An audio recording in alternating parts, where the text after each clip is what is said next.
The following is a Comfortably Zoned Radio Network production.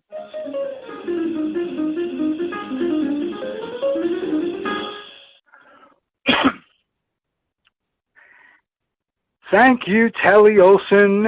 We are back, and you are comfortably zoned with me, the Zig Zag Man, in Alameda, California. And I got my buddy with me, Jerry Feitelberg. How are you, sir? I'm doing wonderfully today. We are both fortunate to live in the beautiful city of Alameda, across the bay from San Francisco.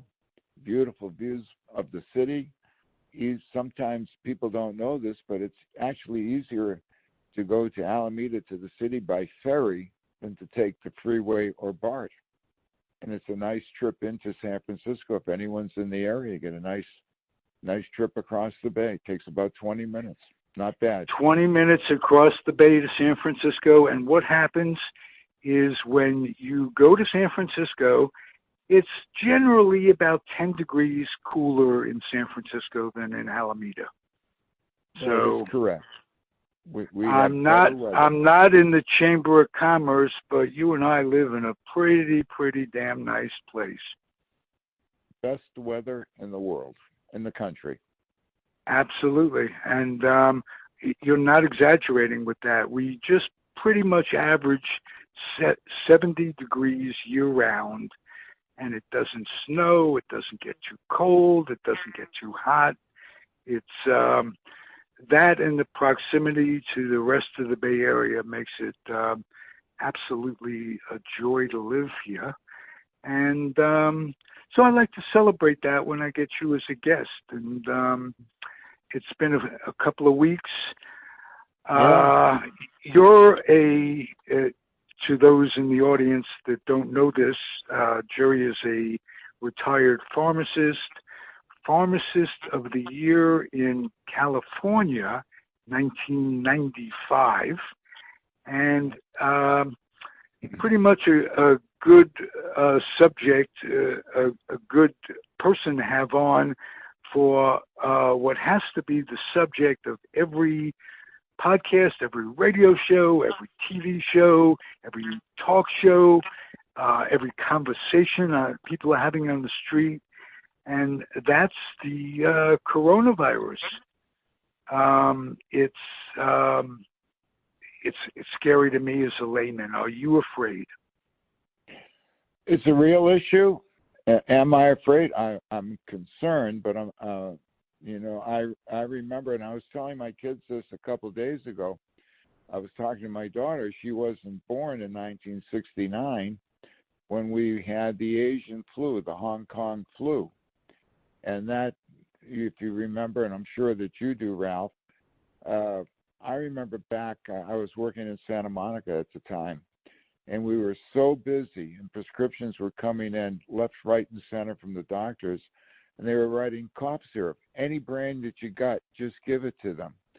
Because you couldn't, if they wrote for Phenergan with codeine, you might have been out of it, or Robitussin with codeine, or whatever the cough drops were. You just couldn't get it. So they said, whatever you have in stock. And antibiotics are not effective against viruses, whether it be the common cold, the Hong Kong flu, or the coronavirus, but the doctors prescribe it to prevent secondary infections from occurring. And what you're seeing with the coronavirus and the symptoms, and what's scary about them is the long incubation period. People are exposed to it, and sometimes the infection doesn't show up for a few days.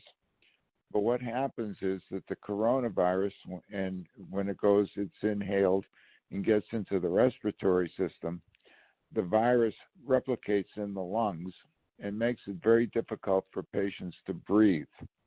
And they can't drink. And so they need treatment. They have to be in the hospital with respirators, and they have to have fluid into their bodies because you can't drink. You have to have the fluid. And so it's given to them IV. And people who have compromised respiratory systems, people who are smokers and who are elderly, are more susceptible to it. and the rest. Oh my God, I'm elderly and a smoker. I'm not really a smoker. I'm a midnight toker. There is a difference, you know. Right. So, but you could do like what Clinton say. I never inhaled, right? oh, I inhaled for the whole frickin' family. The Clintons, the Tikachinskis, the Feitelbergs. Yeah. I do all the inhaling for everybody. So they're saying that the death rate for people who are above 80 years old, especially men with the respiratory problems, is about 15%. Whereas if you're about 50 years old, the odds of dying from the coronavirus are about 0.4%. So overall, it's about 2 to 2.5% of the people that get it are going to perish, which is a very high percentage. But it's a very low percentage when you look at the society overall. What percentage of the society is going to get it? Yeah, right now, if you look at the amount of people, there's almost 7-8 billion people in the world, and I think there have been 82,000 cases, mostly in China. But the thing is, it's spreading, and there's a lot of fear that people have. Most people will survive it. Most will. But you don't want to be the one that gets it and dies.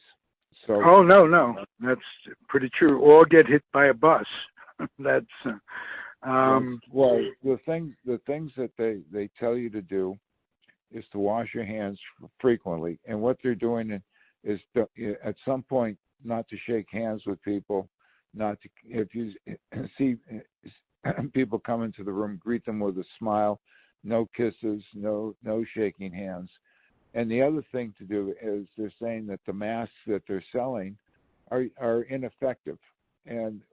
But the one good thing about the mask is that it prevents you when if you wash your hands or you shake hands with someone and you put your hands to your mouth and your nose, that's how it's inhaled. And that will protect you from yourself from putting your hands in that area.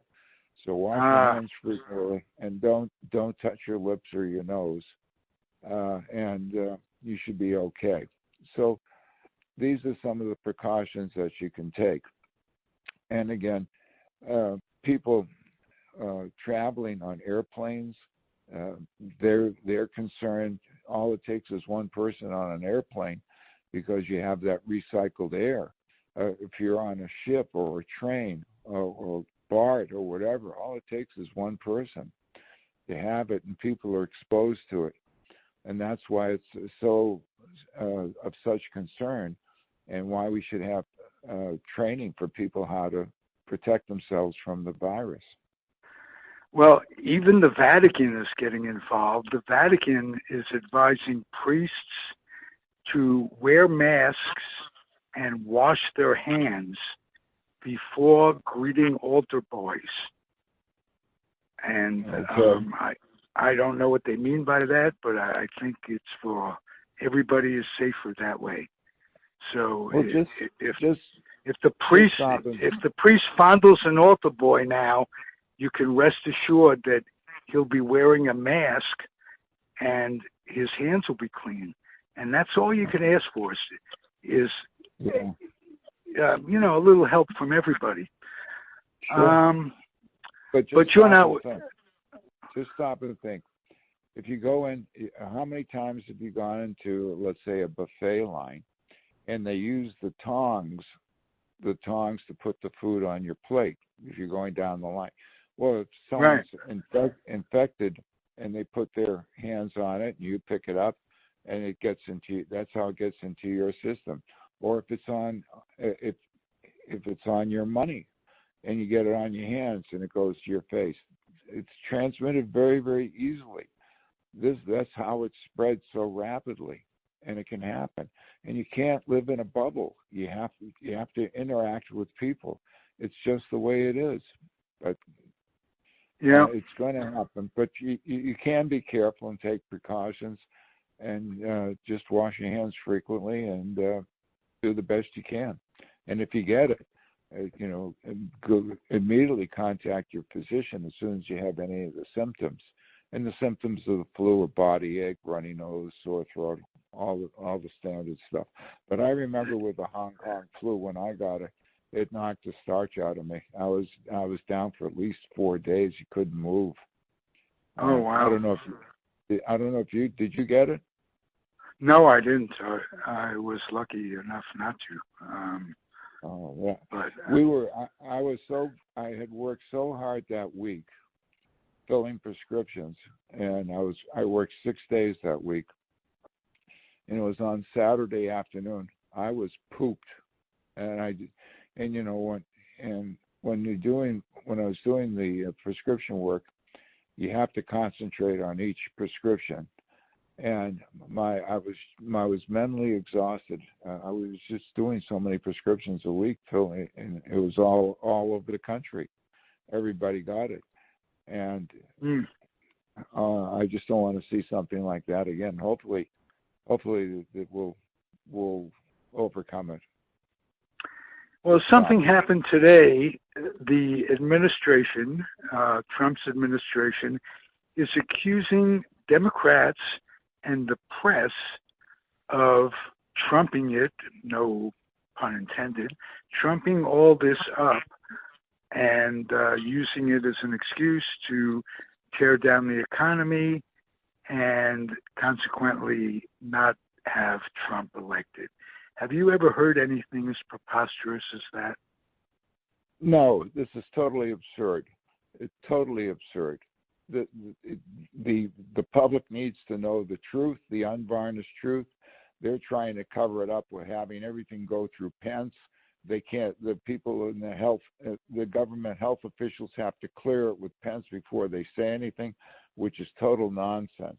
Rush Limbaugh went on the radio and said that the coronavirus is nothing more than the common cold, which is total nonsense. No one dies from the common cold. Very few people die from it. People also have flu shots every year to minimize the effect of the flu. Thus are the known strains. But here, these people don't believe in science. Here's an example of evolution in action. The virus is... Well, lack of evolution in action. Yeah, in their case. Yeah.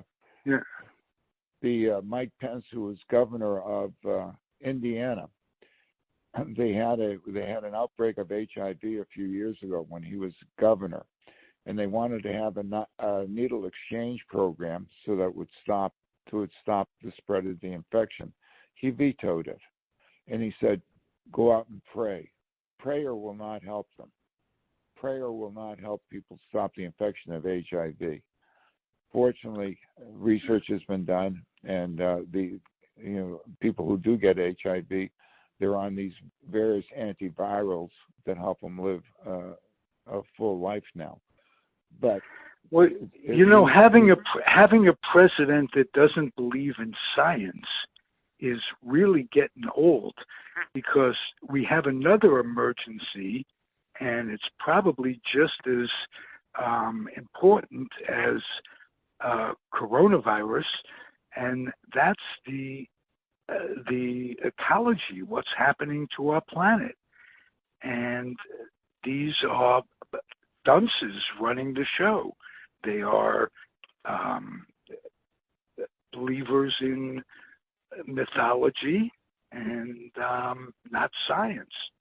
And they want to cut back. They're dumping. They want to drill, baby, drill. They're taking national park lands. They're drilling on it. They want to dump all the chemicals from mining back into the mining and farming back into the rivers and streams.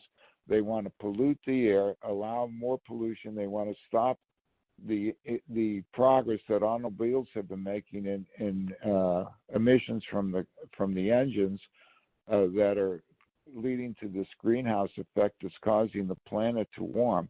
They're increasing that. They're rolling back all the environmental protections that started with a Republican president, Richard Nixon, way back in the 70s. And of course, the previous president, Obama, put in a lot of regulations with executive orders to improve the situation.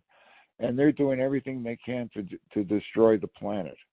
And people are aware of it, and they will hopefully they will mark their ballots in November for whomever the Democrat is to remove this monster from office.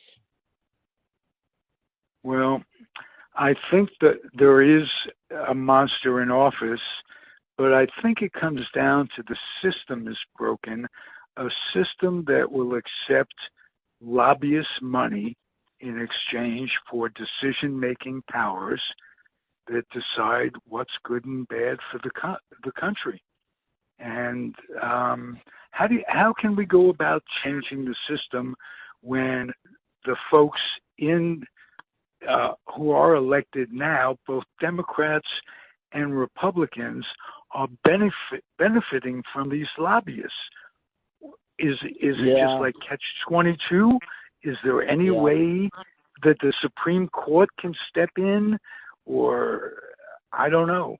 What do you say? Well, here's what you have. You have two major political parties, all the parties, all the candidates, when they're running for whether it's state level is the assembly or the state senate, governor, all the way up to the House of Representatives, the Senate, the president. They need money, and the Citizens United decision a few years ago by the Supreme Court that said that corporations are people and they have a right to spend as much money as they want. Money equals free speech. And of course, I guess the more money you have, the more free speech you have. But money buys access with the politicians. For example, if you give a guy $100, whatever level, and the corporation comes in and says, "Oh, we'll give you $1,000," and there's an issue that comes up affecting the corporation, they'll get on the phone, and let's say they'll talk to the assembly person or the congressperson and say, "This is bad for our business," and you know that they're putting money in your pocket so you can get reelected. They're going to listen, and you're giving $10, and you say, "Well, this is bad." They're saying, or you're saying this is good. They're saying this is bad. Who are you going to listen to? The guy with $10 or the guy with $1,000? Who's putting more money in your pocket? You're probably going to listen to the $1,000 guy. Of course, and this is one of the problems that you have. And the Supreme Court ruled on it. So any legislation that's passed now would have to be tested and go through the court process, and that will take several years before anything would change in the fundraising situation, unless you're a billionaire like Mike Bloomberg, and he's worth $60 billion and he's spending $2 billion. So it leaves him with just $58 billion to live on. I don't know if he can handle it, but he'll do the best he can. All right. Now I want to know whether you think the DNC is going to screw Bernie out of another nomination. That's a very good question. It's a little bit different this time. In 2016, it was just Hillary and Bernie all the way. And the DNC, you got to remember, Bernie is an independent. He was not a registered Democrat. And so the DNC was leaning towards Hillary Clinton, and they made their entire effort was to supporting Hillary. This time, Bernie is the front runner, and Bernie is winning the races, and we'll have a better picture by Wednesday, because tomorrow we have the South Carolina primary, and then on Tuesday we have Super Tuesday, where 13 states have their primaries, including California and Texas, and there's a ton of delegates in these two states. So you'll have a better picture of who's going to emerge from the pack and be the nomination. And if Bernie's in the lead, and he's running as a Democrat, and he's going to institute the Democratic policies, the policies of the Democratic Party. They better support him, or you're going to have Trump again. And I don't think anybody on the Democratic side wants another 4 years of Trump. No, so but I think what the DNC is most afraid of is the effect Bernie running will have on the folks on the ticket down the line. That is of concern. But in 2018, the Democrats did okay all by themselves in taking back the House. And people all over the country are pretty well fed up with what's going on with Trump and his gang in Washington.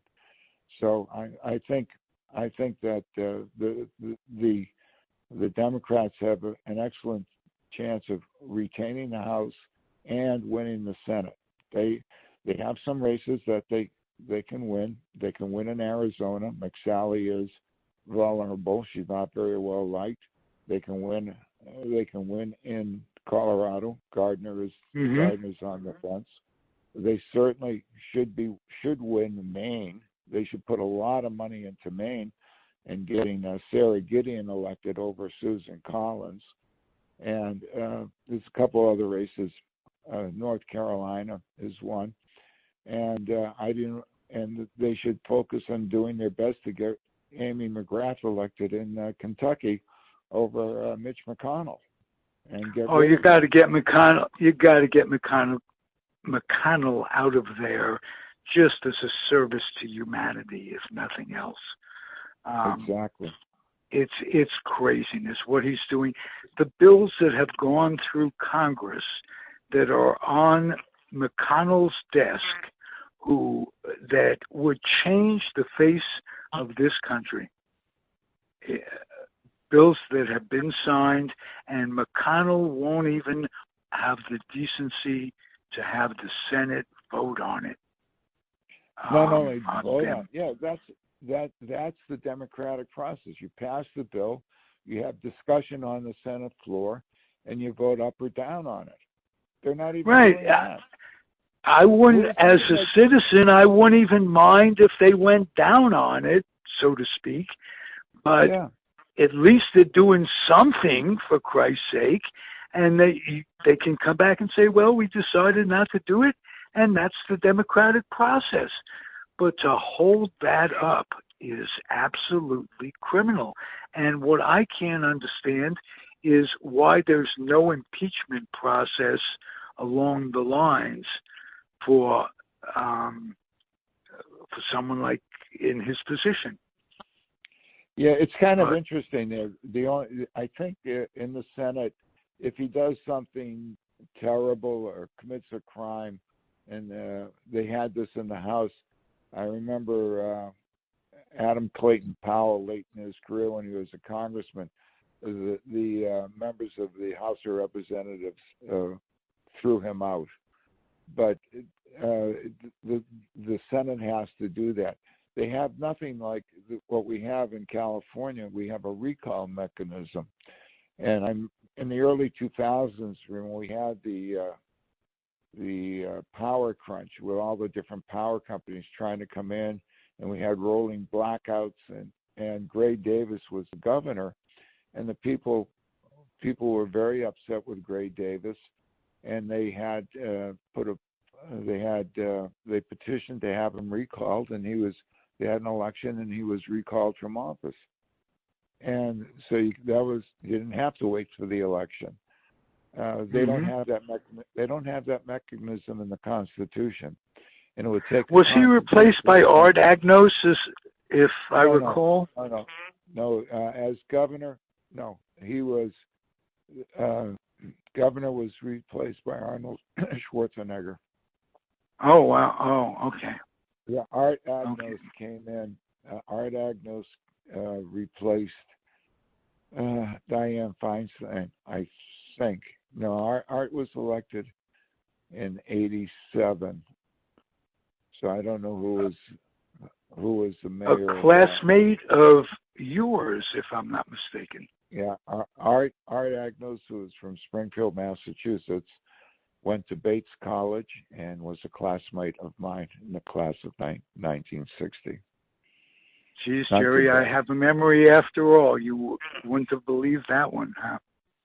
All right. Yeah, no. Hey, let's talk a little bit. Let's talk a little what we both love, a little baseball.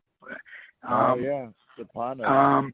This is the week our High Holy Days spring training has opened.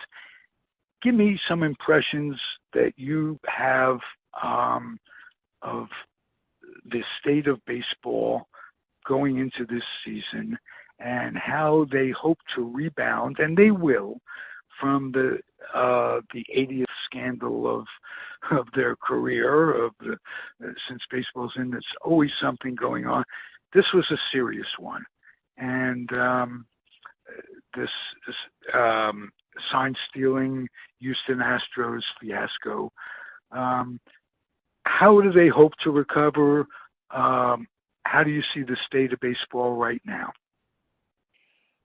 That's an interesting question. The cheating scandal. It's not so much the cheating scandal itself. Stealing signs has been part of baseball forever. Yeah, but not electronically with the 51 Giants, notwithstanding. Right. Go ahead. Using technology is not fair game. If you're on second base and you see the signs from the catcher, and you can tug on your bill to say it's going to be a changeup or a slider to the hitter, maybe that's been part of it. But cheating has been part of baseball for a long, long time. Stealing signs, but that's part of the game. If you do it on your own, that's fine. A lot of the catchers have said. I think our friend Jonathan Lucroy, who was with the A's a couple of years ago, he said we used different. We didn't use the same signs at all. We kept changing them inning to inning to inning, so it wasn't really a problem. They weren't going to steal the signs because we kept changing them. They didn't know what. Well, it's always been a cat and mouse game, and that's cool. But what isn't cool is the electronic part. Yeah. And I want to know if you think Manafort's reaction was in line with justice. No, he couldn't. People come to see the players play, and they put the fannies in the seats. If he started suspending all the Houston Astros for a year, there would have been hell to pay. They want to put a competitive product on the field. So what they did is they went after the manager and general manager of the Astros, Jeff Luhnow and A.J. Hinch, set them down for a year, and who knows if they'll ever get a job in baseball again. And Alex Cora, they haven't come up with anything for him yet. He's still under investigation, and the Red Sox are under investigation as to their roles using the electronic stuff in Boston in 2018. So I think that the players themselves are going to enact justice. They violated the unwritten rules of baseball by stealing signs electronically. And so the players will get justice their own way during the course of the season. You're going to look. It's already started. Astro players have been plunked in spring training. And it may end in spring training too, because you don't want to throw at someone, hit them on the wrist, break their wrist, or do something. So once these retaliations starts, who knows where it's going to end. So I think that they'll get it out of their system in spring training. And once the season starts for real, it'll be okay. How many games? It's hard to say. The Astros have a lot of talent on their team. Would they have won as many games? Who knows? You just don't know the effect of the cheating. What we do know is that by using the cheating, they could lay off pitches that they otherwise would have swung at. They were obviously helped by it, no question about that. They laid off a lot of bad balls, which they would have. You only have a fraction of a second to make a determination where that ball is going to go, and if you're getting a slider down and out, it looks like it's going to go over the plate, and as a hitter, and then you lunge for it and you strike out swinging. But if you know that that's going to be a slurve, you just lay off the pitch, and then you get another pitch, and if it comes right in, you hit it out of the park. So sure, that's good. Gives them the extra advantage. But the Astros have plenty of talent. They're going to be a good team on the field. They got a good pitching staff, although they lost Garrett Cole, but they'll still be up there.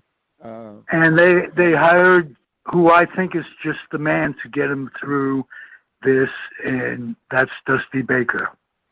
Yes, they did. That was a smart hire. Yeah, an excellent hire. A gentleman in every way, and if he can't do it, I don't know who can.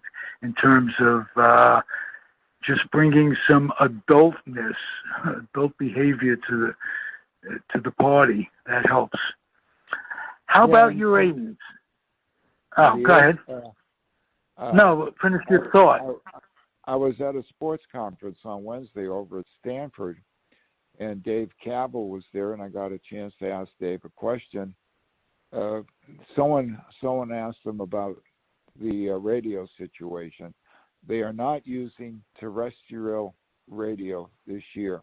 They couldn't get a station, an AM or FM station, to carry the ball games in the San Francisco Bay Area.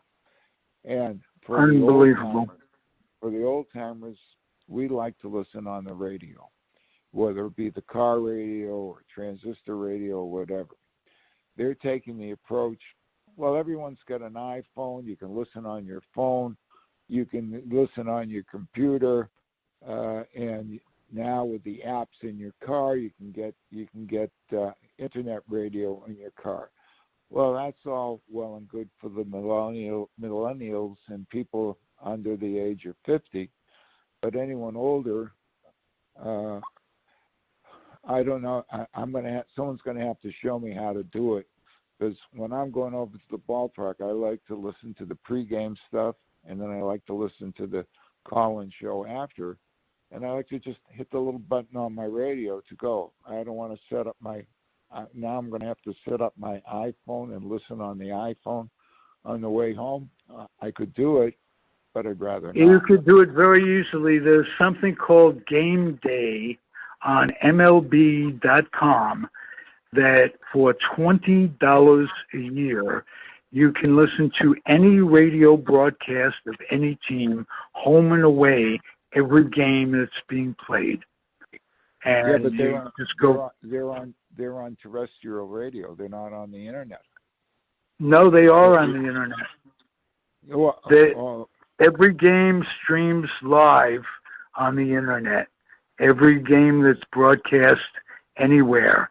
Like the Mets, I get to listen to games that they broadcast on CBS in New York. I get to hear games home and away if I want the home announcers, if I want the visiting announcers. And it's $20 a year, and pretty much society is going to that. I, for instance, haven't listened to an A's, a Giant, or a Met game on traditional radio all year. So, not all year, for 2 or 3 years now. You're technologically astute. Not everybody. My point is that I am very unastute technologically, and if I could do it, anyone can do it. And it's just like podcasting. It's a lot more simple than folks think it is, or I wouldn't be doing it. Yeah. That you got to take that. Even having a network. Oh, and by the way, I don't know if you saw it. We got a terrific write-up, a story on senior style magazine on the net. Wrote a terrific article about us, and it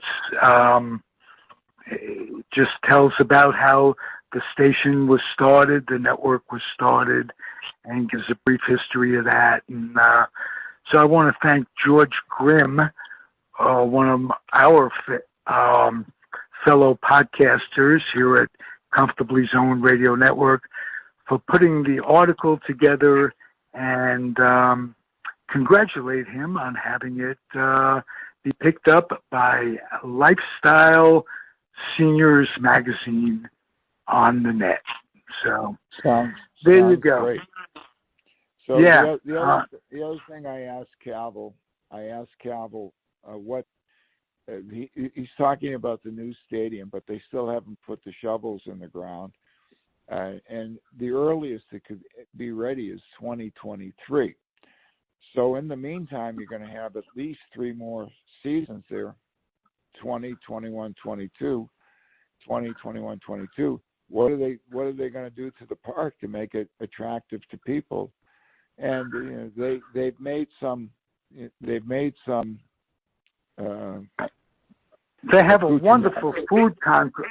They have a wonderful food concourse. I'll give them credit for that. Yes, they at the Championship Plaza, they brought in the food trucks, and you can get good food there. They've improved the food in the stadium. They put in the tree house. And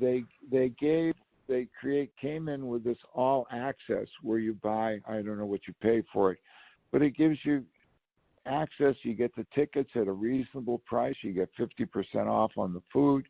You get 25% off on the merchandise sold in the ballpark. You get parking for $10. It's a tremendous deal for the fans.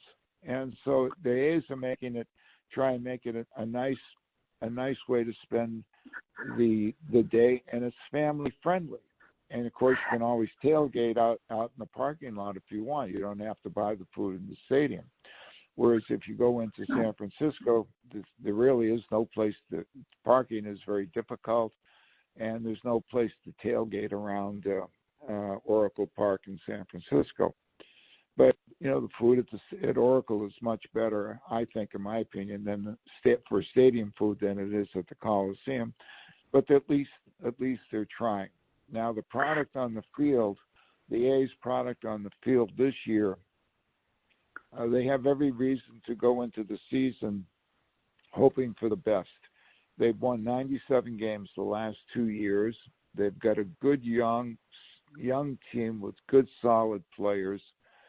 Their pitching looks to be very, very good. They have Sean Murphy as their catcher. They're looking for a backup catcher. Probably they want someone to hit from the left side, but they've got good players. Second base, they picked up Tony Kemp, and he's going to be battling with Franklin Barreto and Sheldon Noose for the second base spot. But first base, shortstop, third base, all ratcheted down. Right field with Piscotty, center field, although Piscotty's hurt. Center field with Ramon Laureano, who's been an absolute find. They got him from the Astros a couple of years ago. Terrific ball player. Here, Robbie Grossman's going to be out in left. As I said, the catching will be handled mostly by Sean Murphy. But they could make a trade during the season. And the other thing that is on the plus side is they're hoping to bounce back from Chris Davis at the DH slot. Remember last year in Pittsburgh, Davis ran into the wall and he looked like he hurt an oblique or his side, and he just never got back into the groove. And he hit about 220. He had I think 27 homers. And the 3 years before that, he had over 40 homers 3 years in a row. And, absolutely. So he should be back. So it should be. They're going to put a good product out on the field in Oakland this year.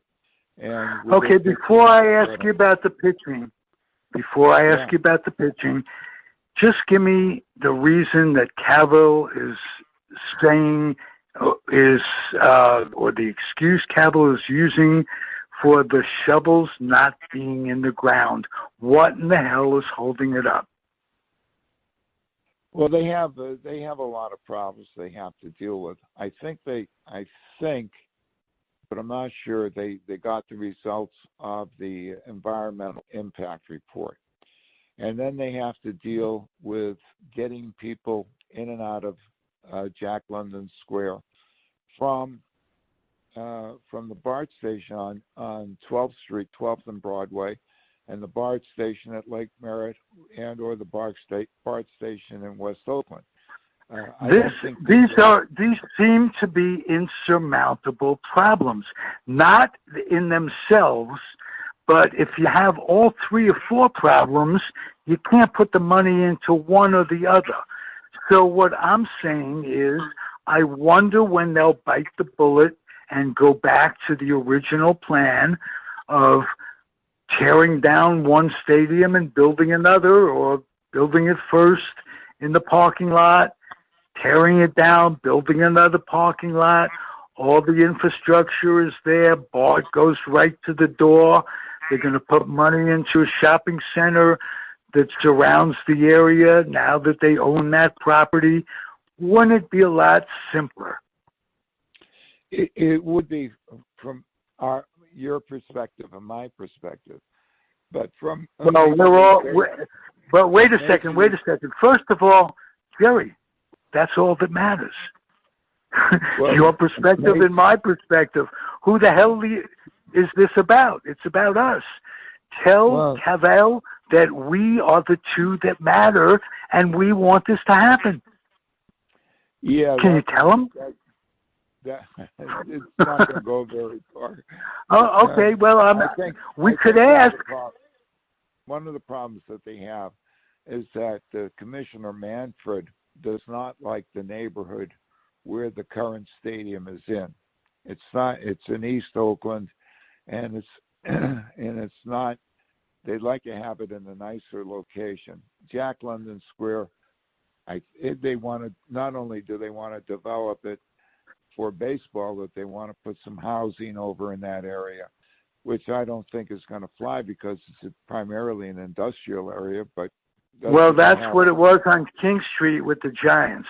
So, and that area has been gentrified and what have you. So they can't say it wouldn't work, but I don't know. It's just you and I have been talking about it for going on 3 years.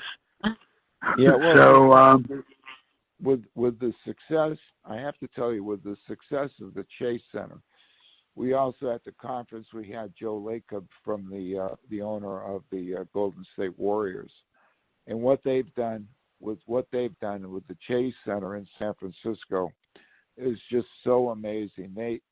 They made a 5-star arena out of on Terry Francois Boulevard, which was, again, it's there because of what they did at Oracle Park that brought that whole area back, and it's just amazing, and it's a wonderful experience to go over there.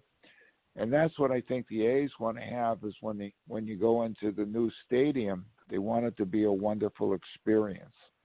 They want to have better seats, better food, better sight lines. Everyone's got baseball is an intimate game with good, closer to the ballpark, the better. When you go into the Oakland Coliseum, it's neither a football stadium nor a baseball stadium. But they would be replacing it with a baseball stadium, so they would gain that ambiance as they go. Sure. I agree with you. Maybe the problem is they're saying that because they're not getting any public money to build the stadium, that they want to develop the land where the Coliseum complex is now, put in housing and retail and commercial, and upgrade that whole area, and the money from that, the money that they're making from that, will help pay for the new stadium. So that's the aspect for it. So maybe that's a factor, that they don't have the money to build it as a private stadium at the same spot. That could be a factor. I don't know. Well, they're owned by one of the three richest owners in baseball. The man who owns it is a billionaire.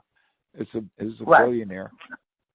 But so the stadium, if he were motivated properly, he would. If he saw the worth in doing it, he'd put his money into it.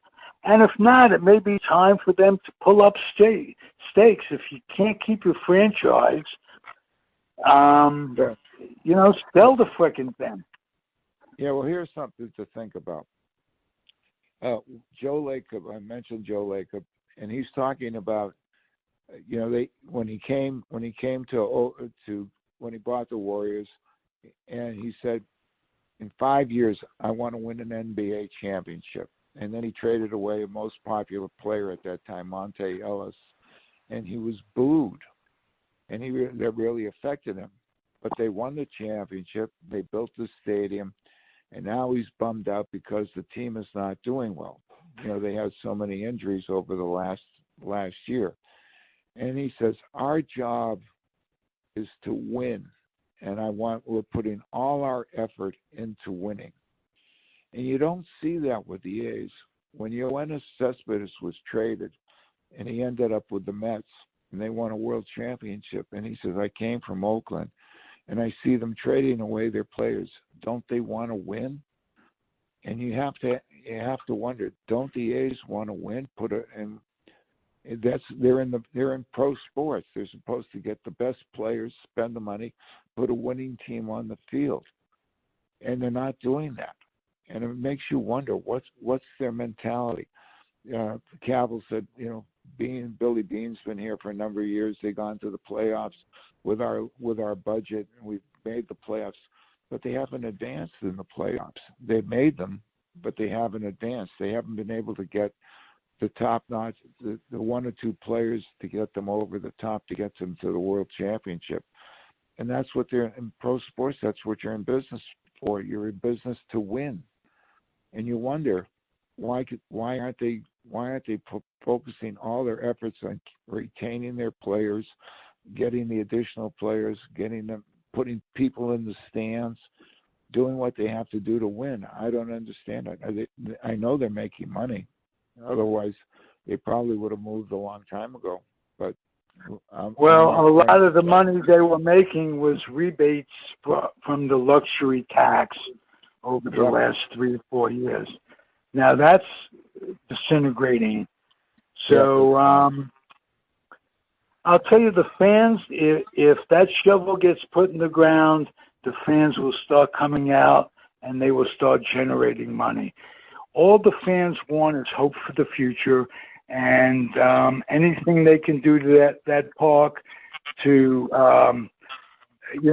put lipstick on a pig until then is appreciated, but it's the long run that we're looking at. Hey, Jerry, we're running out of time. Tell me a little bit about the pitching staff. Well, they've got some pretty good guys on that pitching staff. They've got Mike Byers. They got Sean. They got three lefties: Sean Manaea, AJ Puck, and Luzardo. And they got Frankie Montas. They got 5 guys right there. They had Chris Bassett, who pitched real well, and Bassett probably will be the long man in the bullpen. They've picked up Lou Trevino. Lou Trevino did not have a good year last year. He's lost weight, and they're hoping for a bounce-back season for him. Liam Hendricks is going to be the closer. And I can't think of they got Yusmeiro Petit, who was very good for them last year. So, and they brought back Jake Diekman, is the lefty. They got a good, solid club, solid pitching, and they're going to be very, very good. Frankie Montas was doing very well before he got suspended for 80 games, and then Puck and Luzardo looked good in relief when they came up last year in September. So I think that with these guys are going to really really blossom this year, and they're going to be very dominant. It's going to be a tough division. The Angels have improved. The Astros are still good, and Seattle didn't have a good year last year. But the Rangers have improved. The Rangers got Corey Kluber, so they might be much tougher. The West will be a tough division this year, but the A's could win it. They could win it, and they had trouble with Houston the first part of last year. I think Houston was something like 11-2, but the A's won maybe 7 out of the last 8 games that they played, so it wasn't too bad. Beautiful. Looking great analysis, sir. As usual. You'll come back next week. Maybe we'll get together with Michael and we'll have a Bay Area press box. He's settling into his spring training, and you remain healthy till then. You and I are going to meet up next week at Nations on Webster. There you go. One of the I am too, my friend. Thank you. Thanks for listening, everybody. Comfortably Zone Radio Network, Jerry Feitelberg. Thanks again, my friend. Thank you too, Ralph. Nice. All right. Adios. Adios. It's always fun. And I'll be back at you before you know it. I'm Ralph Tycho, the Zig Zag Man, Alameda, California. Adios. Bye-bye.